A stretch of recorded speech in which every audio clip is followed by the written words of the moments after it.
So we've got some other notable moves to talk about as well. None quite as big and quite as important as the Nolan Arenado trade, but certainly deserve some time to go over each and every one of them. Indians add Eddie Rosario, a player I really liked. I was hoping the Red Sox would be interested, but they apparently didn't show any interest, which is fine. But Indians, not really sure what to say about them, since I've also heard rumors that they might trade Jose Ramirez now. So I guess this is just sort of a fill the gap, maybe trade him at the deadline type of move, since he is a very good player. But not much to say, I guess, about the Indians, because they're just, after trading Lindor, I mean, this team is going to be good as of right now, but not that good. Good enough to make the playoffs, maybe, if there's 8 teams, but for what purpose, really? I mean, Eddie Rosario in a vacuum is definitely a good move, but listen, if we're going to talk about Jose Ramirez, then that's something we could go on and on about, because what other suitors? Well, maybe the Dodgers are like, screw it, let's just assemble the best team ever and replace Turner. And maybe they're like, screw it, let's just bring them both in, because maybe there is a DH next year and Turner can just DH for us. But Jose Ramirez has had a couple weird seasons, but when he's right, he is one of the best hitters in the league.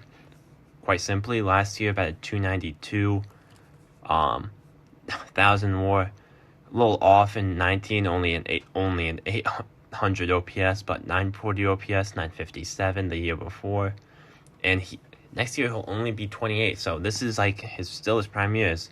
So how the mighty had fallen with the Indians not long ago in a World Series. Now all those key pieces are basically in this one-off. In the last year, we've seen the big group of the Indians, I'll say, is Kluber, Lindor, and now possibly Jose Ramirez walking out the door. So yeah, it's got to be tough to swallow. This team might not be anything much for a while again, and who knows how much longer until we hear about maybe Shane Bieber being looked at, because they have a premier pitcher in the game, but nowhere to really go but down, it looks like. So who knows what can happen there. And from the Indians, you definitely listen to some offers, but I wouldn't force any trades until maybe next year. Next year, then we kind of have to start looking for real, but at the time being, just sort of taking it day by day if you're the Indians, and we see what happens, I would say. Astros signed Steven Souza to a minor league deal. That's not really the biggest news, but something I'll throw in. We have an interesting thing with the Phillies. So Phillies signed Didi Gregorius to a 2-year deal. Kind of shocked they went with the 2 years. Not great, I think, that they did that, because next year there's a huge shortstop class, and quite frankly, there weren't really many other suitors for Didi. I mean, maybe the Reds, but they weren't going to outbid the Phillies. So it's a confusing move if you're the Phillies, signing him for 2 years. I mean, obviously for 1 year, then yeah, I would think it's a really good move, and one you have to make to try and give yourself a chance in this division. But I don't think it's good to give him 2. 1 is fine, but 2 I think is a really bad move. Not a really bad move, but in this, what's the scenario that we have next year with a loaded shortstop market? Really good for Didi, obviously, to get 2 years, because there might not be a lot of shortstops out on the market when he's a free agent again.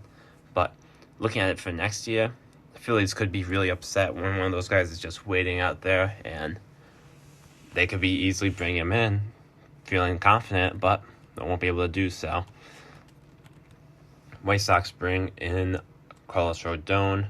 Kind of forgot he wasn't on their team, so. And I would say the other big news today is gonna have to be some Reds interest in other shortstops now. So I've heard interest in Willy Adames, Ahmed Rosario. They traded for Kyle Holder from the Phillies, so I'm not sure if they actually want him to play much this year. They didn't really give up anything, so yeah, I mean, listen, if they can trade for one of those 2 guys, then I would certainly go with it, but there was no way they're going to go 2 years with Didi, which is why I think the Phillies went with that. And, yeah, if you're the Reds, you're the odd team out without a shortstop right now, and now you have to go through other teams to get one, which is obviously not ideal. But listen, this team doesn't seem like it's trying to be good, so I guess I understand it, but not really. teams are so afraid to spend. So yeah, I mean, we'll see how much the Indians want to trade a shortstop they literally just got, or how much the Rays want to trade a shortstop who was pretty vital in their playoff run last year. And that's what they have so far. Last thing we'll talk about is the Cubs. So Cubs signed Trevor Williams, 1 year, $2.5 million, but somehow the money is deferred. Listen, if I'm another team and I see this, I'm going all after the Cubs, trying to bring some guys in. Kyle, Chris, Rizzo, whatever you can get. The Cubs have clearly hit a wall. They're not willing to go past for money. They're clearly given up, I think, if that is true. So, for example, the Mets, bringing in a Kyle/a Bryant would be perfect for this team and a serious step over. A serious move to maybe push them past the Braves in the NL East. Obviously, the Mets could still look for a Bauer, but hey, if you think maybe this is simpler, makes more sense in the short term / long term, then yeah, they could certainly maybe do that. Other trade teams that could like really be aggressive against the Cubs, I would say the Cardinals, but in division trading is kind of unlikely. Any team that has any sort of need, I think, should be talking to the Cubs at this point, because they've clearly hit a wall where all it might take is just money to make them sell off some serious players. So that's certainly something to keep an eye on. Kind of almost this should be like a cool thing how Aaron now is signed, but really just in the last 24 hours, I've just seen like the defeat of two teams. I feel like I've seen the defeat of the Rockies, and the Cubs are just defeated now. Actually, 3, because of Reds can't go 2 years on a shortstop. So, yeah, I mean, is this a matter of these teams realize they're not good and just trying to find funny ways to make moves? Or is it just afraid to spend? I mean, it looks more and more so that, what am I going to say? It looks more and more so that the MLB almost looks like a salary cap league, like how it is in football and basketball, where no one is really going to go over that hard cap because the penalties are so difficult.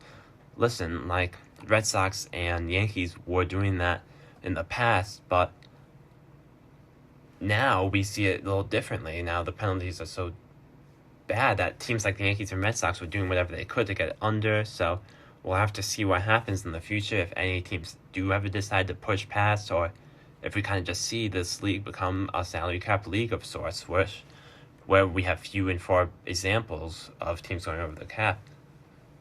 And I shouldn't say it's just like NBA or NFL, because I know for the NBA, like, the Cavs in the past have been way over the cap, and which is just really bad, obviously, since they're horrible and not even, like, making money in the playoffs, which typically would, like, pay off the fines they get for being over, or whatever it's called, the tax or whatever. But MLB is kind of different. I mean, if teams in MLB, it hurts you a little differently because of the draft picks, so I certainly understand that.